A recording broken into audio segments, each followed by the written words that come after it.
नमस्कार. आपले अण्णा या यूट्यूब चॅनलवर आपणा सर्वांचं सहर्ष स्वागत. मनोज जरांगे पाटील यांची मराठा जनजागरण शांतता यात्रा हिंगोली, परभणी, नांदेड, लातूर करत आज धाराशिव शहरात दाखल होत आहे. धाराशिव येथील सोलापूर-धुळे महामार्गावर असणाऱ्या अहिल्यादेवी होळकर चौकातून जनजागरण शांतता यात्रेला प्रारंभ होईल.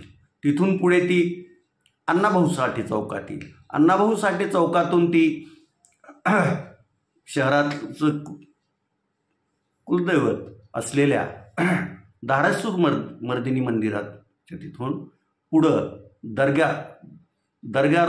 दर्ग्यापासून Nehru Chowk, Kala Maruti Chowk, post office, doctor Babasaheb Ambedkar Chowk आणि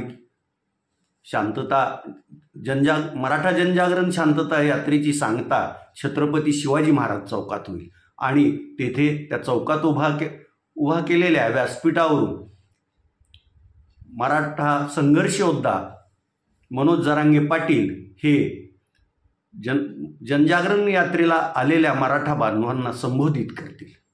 आज ते कोणाकोणावर आपला राग व्यक्त करतात, मराठा आरक्षणाला विरोध करणाऱ्यांचा काय समाचार घेतात याकडं सर्वांचं लक्ष लागून असणार आहे. या मराठा जनजागरण शांतता यात्रेसाठी शहरात ठिकठिकाणी संपूर्ण शहर भगव्या झेंड्याने व्यापून गेलेलं असून प्रत्येक चौकात मोठमोठे बॅनर्स पण लावले गेलेले आहेत. प्रत्येक चौकात मनोज जरांगे पाटील यांचा सत्कार पण करण्यात येणार आहे. मुस्लिम बांधव दर्ग्यानजीक मनोज जरांगे पाटील यांचा भव्य असा सत्कार करणार असल्याचंही वृत्त आहे. या यात्रा शांततेत पार पडावी यासाठी पोलीस प्रशासनानेही सर्व ती तयारी पूर्ण केली आहे.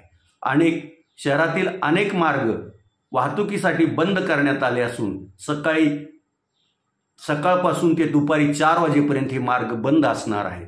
त्यामुळं नागरिकांनीही जर आवश्यकता असेल तरच आपल्या कामकाजासाठी बाहेर पडावं असंही पोलीस प्रशासनानं आवाहन केलं आहे. ज्यांना जनजागरण यात्रेत सहभागी व्हायचे त्यांनी आपली वाहनं जिथं जिथं पार्किंगची व्यवस्था करण्यात आली आहे तेथे पार्क करून मग पुढं पायी जाऊन त्या यात्रेत सहभाग व्हावं असंही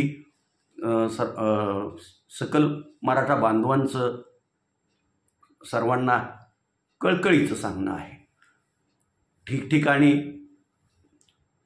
जनजागरण यात्रेत सामील असणाऱ्या बांधवांसाठी पाणी, अल्पोपहार याचीही व्यवस्था अनेक संघटना, अनेक व्यक्तींनी केलेली आहे. ही जनजागरण शांतता रॅली अगदी शांततेत पार पडेल असाच सर्वांचा विश्वास असून त्या दृष्टीनं सकल मराठा समाज बांधवांनी स्वयंसेवकांचीही नेमणूक केली असून त्यांना त्यांचं थांबण्याचं ठिकाण घ्यायची काळजी आणि सहभागी लोकांना द्यावयाच्या सूचना याबद्दलचं मार्गदर्शन काल दुपारी एक बैठक घेऊन करण्यात आलेलं आहे. त्यामुळं या जनजागरण यात्रेकडं संपूर्ण जिल्ह्याचं लक्ष लागून राहणार आहे एवढं मात्र खरं. काल विधानसभेत धाराशिव कळमचे आमदार कैलास घाडगे पाटील यांनी लक्षवेधी सूचना मांडून शंभूराजे देसाई आणि त्यांच्यासोबत असलेल्या शिष्टमंडळानं जी काही मनोज जरांगे पाटील यांना अंतरवली सराटीत आश्वासनं दिली त्याबाबत सरकारनं काय केलं असा सभागृहात जाब विचारला आणि सरकारला उत्तर द्या अशी मागणी केली आहे. आज तुर्तास एवढंच. धन्यवाद. कैलास पाटील साहेब. धन्यवाद अध्यक्ष महोदय. अध्यक्ष महोदय, मागाशी मला एक पॉइंट इन्फॉर्मेशनच्या माध्यमातून जो विषय मांडायचा तो पहिल्यांदा मांडतो. अध्यक्ष महोदय, विरोधी पक्षाचे आले का?